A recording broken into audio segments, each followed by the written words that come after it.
Timbak.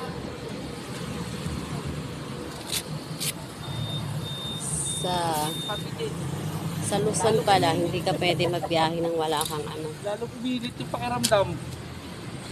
Anong tawag dyan, di? Reflectorize. Best. Best. Relax ang suot ni Tenny. Kasi, Baka binata ka na dun sa damo na naman, ha?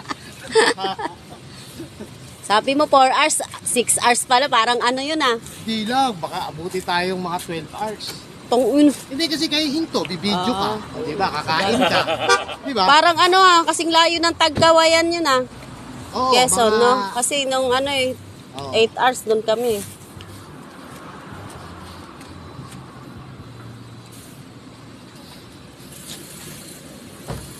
Pero sa Bicol, hindi hinahanapan ng mga ganito, no?